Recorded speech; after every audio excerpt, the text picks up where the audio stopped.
My dream is to become a mechanical engineer. My dream is to be a ballerina. My dream is to be a veterinarian. I want to be a chef, truck driver, a teacher, a shoe designer, professional skateboarder.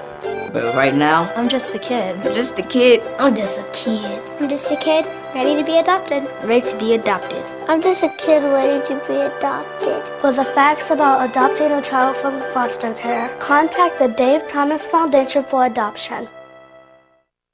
You gotta believe I'm here for you. I'll open my heart, 'cause that's what I can do. You gotta believe I'll stay with you through it all, 'cause that's what we can do. We'll stand together, we'll walk together, we'll laugh together, we'll cry together.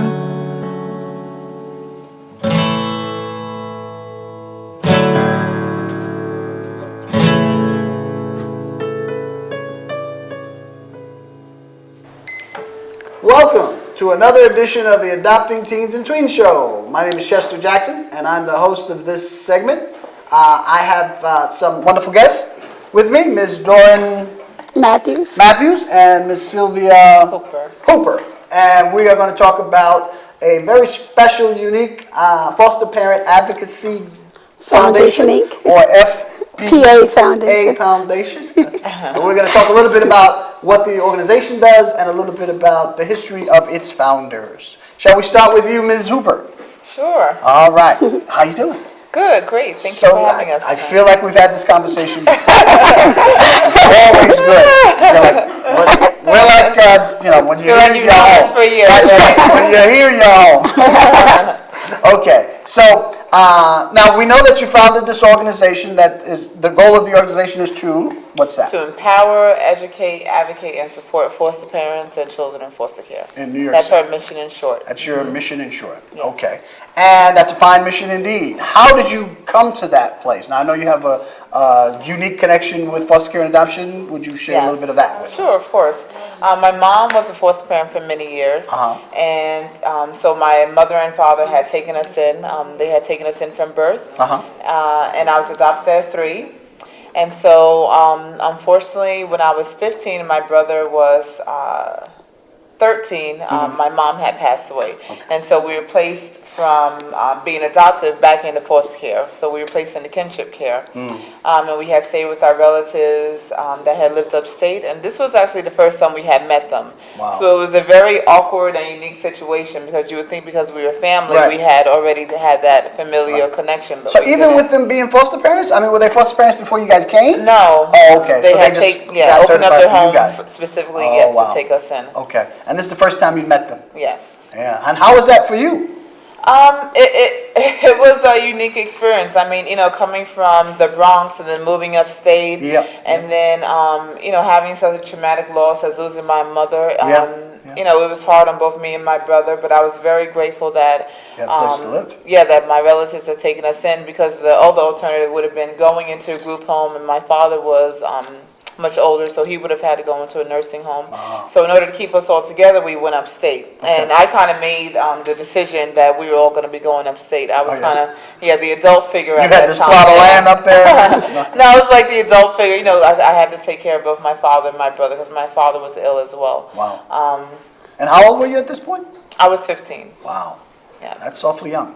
Yeah. Okay. All right. But so it was just unfortunate, because when we did go upstate, we didn't have the best experience. We were definitely treated as though we were not a part of that family, as though we were different. They made it quite known that we were adopted and that we weren't blood related to our parents, and so was it hostile, or was it just matter of fact? I mean, were they? No, they were kind of just matter of fact about it. This is what it is. Right. We were children, though. You shouldn't, say. It made me feel like I was beneath the earth. Did they have other kids in the house? They did, yes. Yeah. Did the kids treat you the same way, or they did? We had a very close relationship with the children. I still have a very close relationship with them. The parents really don't encourage that, but we still do keep communication with one another. Now, when did you leave that home? I know your brother left earlier. Yes, he did. He left and he went into a group home, but I left at 18 when I went into college. Okay. And that was the plan? I mean, you weren't coming back? I mean, was that your plan or was that... Yeah, that had been my plan from the beginning. I mean, even if my parents had been alive, my plan was always to go to college. But especially because I was in that situation, I had said to myself, okay, I have to get myself out of this situation. The only meal ticket out of this is my education. The only way I'm ever going to thrive or make anything of myself is to get my college education. So where'd you live?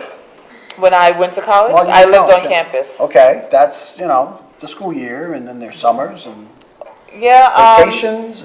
Well, during the holidays and summers when everyone else goes back home, I had attempted to do that my freshman year, but for some reason my aunt, had her mood swings and she wasn't really talking to me, and so, these were things that I had experienced when I was living up there. So, I felt very uncomfortable and very unwanted, as I did when I was living up there. So I finally made a decision that from here on out I would have to make my life down here where I was, taking classes in college. So I had some really good friends. They would allow me to stay with them and their families sometimes over the holiday season or over the summer. And if that didn't happen, I would stay at the campus. Now, where's your brother at this point? At that Right time? now? At that time? He was still in the group home. He was still in the group. Okay, so he's younger. Okay. Yes. And did you have contact with him? I mean, While I was while living you were with my relatives? surviving, yeah. I mean, While I was living with my relatives, we had very minimal contact. My relatives really wanted to keep us apart and really didn't want to encourage us to keep in communication with one another. But I made a way to see him and to speak to him on the phone and whatnot, because that was my brother. Regardless if we're even blood related or not, that's my brother from birth, and nothing will ever change that. Right. But when I went on to college, we absolutely kept in contact. He would come and visit me on the college campus and stay, and I would go and visit him. So we did always maintain contact. Okay. So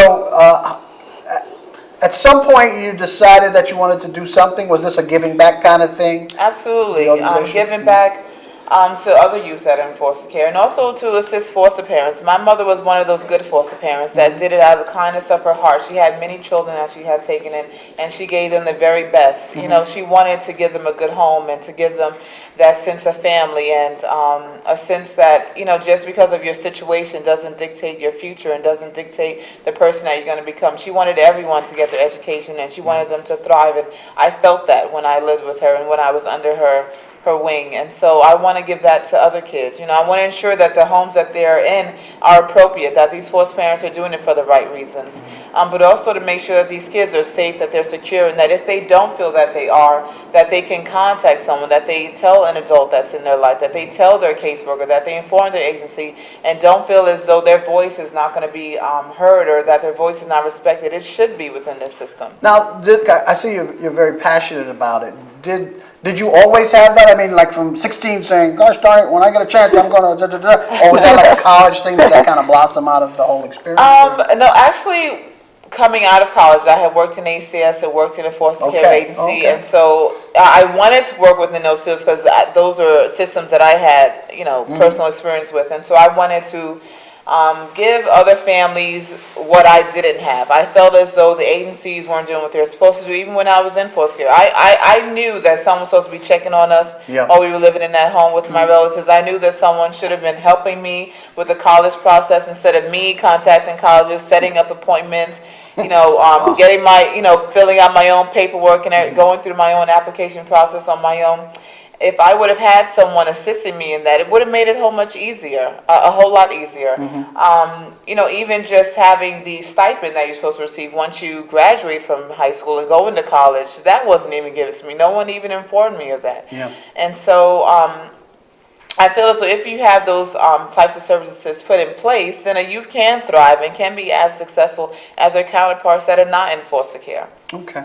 Let's talk to you a little bit about your experience and what got you going with Foster Parent Advocacy Foundation. Well, I've been a foster parent for 11 years. Okay. And I worked for an organization. I was the foster parent advocate. And I found that there was a lot of issues going on inside the agency that caused me to start this organization.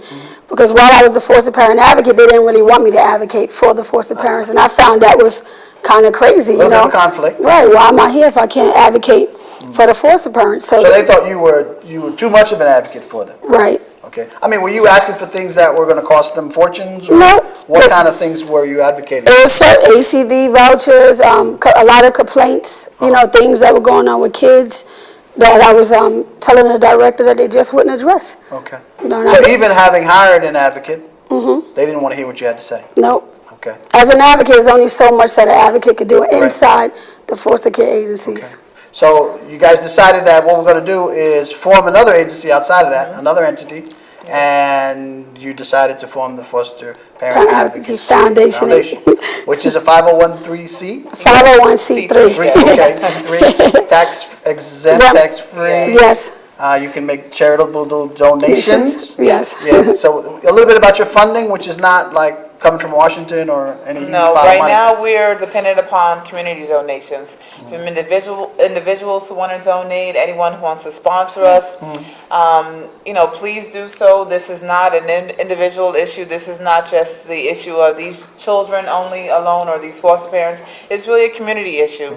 If we give these children the opportunity to thrive and to grow and to be a success, then they will give back in turn to their society and contribute to their communities. So if we ensure that they have the services that they need, and if we get funding so that we can support foster parents, we can continue to do the good work that we're trying to do right now. What is some of that good work? What kind of things do you guys offer? Well, what we do is we offer first-hand, one-on-one advocacy services. So we will connect a foster parent with an individual that will be their advocate with them, whether it be going to court with them, whether it be getting on the phone and contacting the agency, going to a meeting with them, whatever it may be that the foster parents need us there. And this is at no cost to the foster parent? Yes, absolutely. Free. Wow, completely free. How do you do that? Well, right now we're doing it out of the kindness of our heart. We know that this is a dire need right now. We've been out there interfacing with organizations, with foster parents, and so we know by the way the foster parents respond to us that this is something that's necessary, and they inform us that this is necessary, and kind of like, where have you been all these years, So we know that this is something that they need right now, and so we know that we can provide a service that the agencies are not providing. They're supposed to have foster parent advocates, they're supposed to have support groups. Sometimes these agencies are not able to provide advocates, whether it be through funding reasons or whatever reasons they might have. They're supposed to have support groups, but a lot of times they're not effective. Foster parents are going and voicing their opinions, but it's to dead walls. No one's really going back and contacting the agency and figuring out how they can tackle the particular issue. Now, you talked about how you guys get involved as you call an agency up, and we'll have a question. Okay, I'll take that question. Caller? What are some of the rights of a foster parent? Okay. What are some of those universal foster parent rights that folks considering this should know? Because it's a temporary parenting situation. What are some of the rights that you're advocating for? Some of the rights would be if they have to go to family team conferences, they could bring somebody with them when they go to the family team conferences to advocate for them if they're not getting their voice heard. And I would think that would be a big one. Court. A lot of foster parents are not informed to go to court. Even though it's a temporary situation, the foster parent should go to court and let the judge know what's going on, because who knows that kid better than the foster parent? That kid is with the foster parent 24/7. So that a lot of times the agency doesn't want the foster parent to go to court to voice their opinion about what's really happening, in the home with the child. In addition, sometimes children are removed from foster parents' home without prior notice. So foster parents are put into situations where kids are being placed in and out of their homes, and the agency really isn't giving them information as to why this child is being removed, or not having the removal meetings before the child is being removed. And so, the foster parent is left in limbo, and questioning themselves as to what they did. Right. Foster parents also are not given the support in terms of being informed that they can go to court, as Doran said, that sometimes the foster parents aren't being provided assistance in obtaining mental health services or enrolling a child into school. Sometimes foster parents don't know what to do when they have a child that's a runaway. And so the agencies really aren't providing this information to them, and the foster parent feels as though they have nowhere to turn. In addition, when foster parents have cases called in on them, they definitely feel as though they have nowhere to turn. And so that's a service that we can provide. We can provide them with support and advocacy that they need so that they can have a foot and a leg to stand on. Because right now they feel as though they don't. They feel when when they're put in situations like this, the agency takes a step back from them and leaves them out to dry, basically. So we And want in to your make sure that experience, we is give that them a what's happening, voice. or is that just a perception? No, that's what's happening. We happening. get a lot of phone calls from foster parents that had cases called in on them, and the caseworker backs away. Everybody steps away from So the wait for foster it to parent. be resolved Right, in a and then, vacuum. Okay, okay. So that's something that folks, if they're out there struggling with that, I mean, they could call you guys about that, and it might be Absolutely. some Yes. kind of advocacy role you can play. And if there's a service that we cannot provide, we can connect them with another organization that can provide it. Such as legal services. Foster parents are entitled to have a lawyer go with them to court, or to, represent them with whatever the situation may be. So that's something that we cannot provide, but we can certainly connect them with that service. Okay, okay. In terms of getting the cooperation of the agencies, the particular agencies, now, you said that there's some kind of resistance, if nothing else, right? But I mean, if you wanted to talk to their foster parent support group, you would go through the agency and say, can we talk to your group? Is that how it would go? Or? yeah, most of the time we call the director of the agency and we ask permission. We introduce ourselves and ask them, could we come down and come to their support group and give a presentation? And most of them, they said we could come down. What about the city? Have you done any for the administration of children? No, we're working our way down. We're making our way down there. Because I'm sure they would be welcoming on some level. If only, they just had an orientation type thing at Borough Hall a couple weeks back. And a few folks showed up, but I'm sure that they would be willing to have you guys, do a presentation of some kind. Yeah, that's something on our short-term goal list. Yeah. Absolutely. Yeah. So if somebody's watching the show right now and they're dealing with a particular issue, what would you recommend them do? I mean, should they wait to call you until they see the billboard in Times Square, or call you right now? Yeah, we have a 24-hour. Yeah, we have a 24-hour emergency hotline What's that number. number? You can give us that number. 646-425-6526 or 1917-536-1377. Okay. And they'll get a human being? They'll get one of you guys? Yes. Absolutely, Yeah. absolutely. All the time. Good. What would you say, how long have you been doing this? I mean, how long has the foundation been around? We started this organization in April of 2008. Okay. So in that time, you've got a great response from foster parents. Absolutely, Yes. we have. And a mixed from agencies, or? Yes. Not mixed, okay. But I mean, nobody said, no, you can't talk to our foster parent association, have they? No, they haven't said that, but when we've met them in person, we definitely, the body language says Yeah, the that. attitudes. When we would give them our flyers, our business cards, they would take them, but, they wouldn't take them in, they appeared receptive. They would take them in, reluctantly so, yeah. Like, I'm not really going to pass this on to my foster parents. I can imagine. So. Now, isn't there like a list or something that has foster parent agency and foster support groups throughout New York State? I want to say there's a list somewhere. There is a list. Do you guys just go down by the agency name? No, we have a list of the agencies and we call. Yeah, and just kind of run from there. Okay. And most of them are receptive to that. What's been the reaction after? Some. I mean, because the foster parents are open, I know. But I mean, has anybody expressed to you that, well, I can't say that to my agency, or, No, well, the support groups that we have attended, they have welcomed us back. So thus far, those organizations that we worked with, they've been receptive. And It's just getting in the door administration- of every organization is our A goal. little awkward. But the administration of those, I mean, they've been open to, No, not all the time. No, No. absolutely not, no. Okay. So it hasn't gotten that crazy, easy yet. No. Okay. All right. They're But- giving us a run for our money. I'm sure. Is it anything other than you've expected? I mean, what are the reasons? Oh, is there a question out there? I'm sorry. Okay. But what would be a reason that they wouldn't be, and I know what the reasons are, but what do they tell you? Like, They already have advocates. Some of them say they have advocates already, but They then, already have support groups.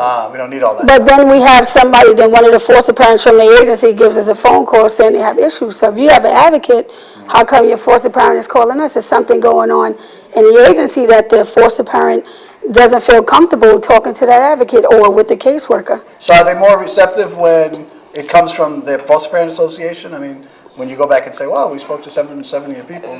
Yes, I would say so, because they don't feel as intimidated. Because actually, to piggyback off what Doran was saying, some foster parents don't even know that the agency has A a foster parent advocate. That's number one. So the fact that the foster parent within the agency isn't even aware that this service is provided within the organization says a lot within itself. Secondly, they can contact us if they need these types of services. And so and we're a separate entity, so we're not at all connected to these organizations or these agencies, whereas an advocate working within the agency is. Their first obligation is the to that agency. agency, not to the foster parent or the child that's in foster care. So that's certainly a reason why they should think about calling you guys in addition to whoever they need to talk to at their agency.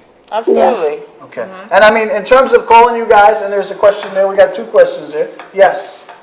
Are you familiar with the information tables at the court buildings? Yes, lift. Yeah, have you been putting your information there? No, we haven't put our information in, not yet. What do they call information tables? At lift. Yeah. Lift is an organization that, Yeah, it's not only just Lyft, it's a lot of different agencies like resources. yours. If you have something that applies to of course, the family court issues, any form of fashion, from assistance in defense or clothing, food, or what have you, you can definitely make copies and place it there. Guaranteed. So there are, just for people who may not be able to hear the question, there are organizations and places where you guys can contact potential foster parents and people who are foster parents now who might be having issues. And one of those is the family court. Is it family court? Yeah. Lift. Lift. Security guards, sometimes it's upstairs in the building, depends on which court or which borough you're in. Okay, we got another question? My question is, how do you reach out to the youth to let them know that you can advocate for their needs as well? How do you So the youth in foster care might have questions for you. How can they reach out to you? Well, we have a youth advocate that goes out in the community and goes to schools and give presentations and give out our information. So if children in foster care have issues, they can also contact us, and they're assigned a youth advocate that can address their issues. And also through working with the foster parent, obviously they have a child that's in their home, so that's the connection there as well.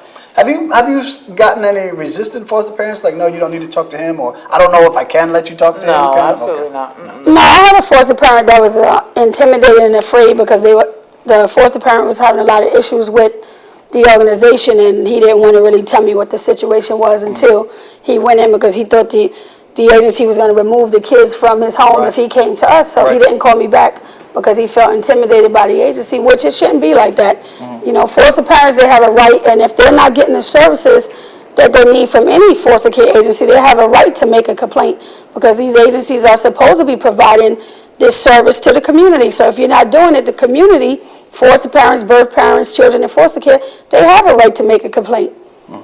Now, we're down to like the last 3 or 4 minutes, and I just wanted to kind of recap. One is, this is an organization that's a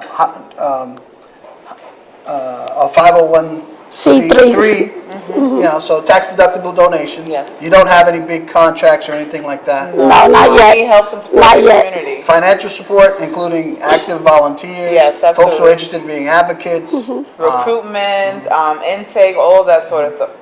So one of the other things you do is, if folks are considering becoming a foster parent, and they want some inside scoop, so to speak, they could call you guys up and Absolutely, and yeah. get counseled or Yes. whatever you call it, and also referred to an agency agency, so they can get themselves certified. Yes. Yes. So there are a lot of services that you guys are prepared to provide, and all people have to do is call. Is there a website or anything like that, or how could they find your flyer? Our website is FPA-Foundation.org. FPA-Foundation.org. Yeah. Okay. All of So the you- information is on there. Contact, everything is on there. phone numbers and, Yes. and all that good Yes. stuff. Okay. Is there anything you don't do for foster parents? We don't advocate for the foster parents that That's are not doing the right thing. Okay. So we Yeah. advocate for the ones that are doing what's right for that child that's in their home. Okay. So you're not going to go and battle something that's just wrong. No. You're going to battle for them being treated with respect and dignity, and also watch out for the best interests of the kids in their care. Yes, that's our first and primary focus. Make And sure you also, that what child is makes it unique and interesting is that you guys have it from both ends in terms of the social work end and the not just a client, but having experienced foster care firsthand. And as a foster parent, this is Yes. certainly not something that's coming out of the blue for you guys. And I think that's fantastic. So give us that number again. 646 646 425-6526 or 1917-536-1377. and the website is PA-Foundation.org. FPA-Foundation.org. And look for you guys at conventions, wherever potential foster people might gather. Absolutely. Support groups. Support groups.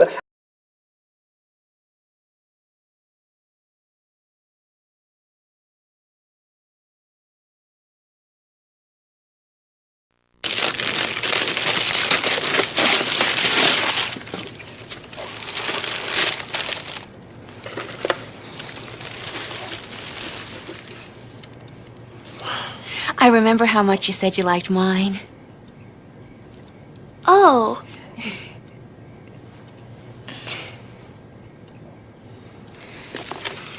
You don't have to be perfect to be a perfect parent. There are thousands of teens in foster care who would love to put up with you.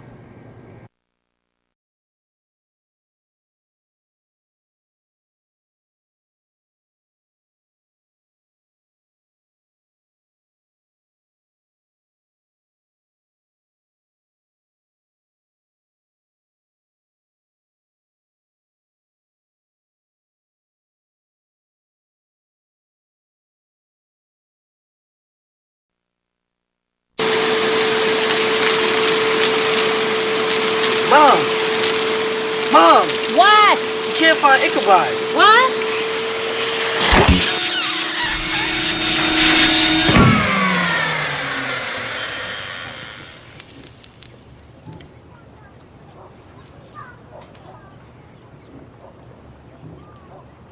You don't have to be perfect to be a perfect parent.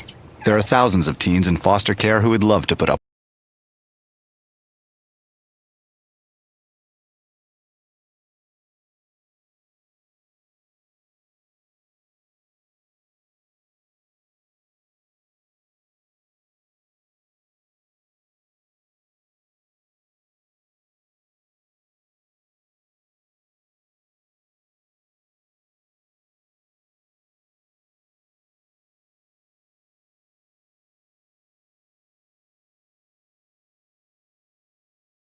No, what'd she say? She said whatever. No, she says that all the time. What's that? Hello? I'm on the phone. Mom, I'm on the phone! Hello? I'm on the phone. Who's this? It's me. I'm on the phone. Mom. Oh, you're on the phone. All right. Sorry. Sorry. Anyway. Who are you talking to? Kelly? Mom. All right. You don't have to be perfect to be a perfect parent. There are thousands of teens in foster care who would love to put up with you. It has taken years to realize that a smile on a face is the greatest prize. So I come to you and offer my heart. Seems like a good place for us to start. And we'll stand together, we'll fall together, we'll laugh together, we'll cry together. You gotta believe I'm here for you. I'll open my heart, 'cause that's what I can do. You gotta believe I'll stay with you through it all, 'cause that's what we can do. We'll stand together, we'll walk together, we'll laugh together, we'll cry together. I must admit, I'm a little scared. I won't know what to say or be prepared when the rough times come, and I know they will. With a little understanding, we can climb this hill. We'll walk together, we'll fall together, we'll laugh together, we'll cry together. You gotta believe I'm here for you. I'll open my heart, 'cause that's what I can do. You gotta believe I'll stay with you through it all, 'cause that's what I can do. We'll walk together, we'll fall together, we'll laugh together, we'll cry together.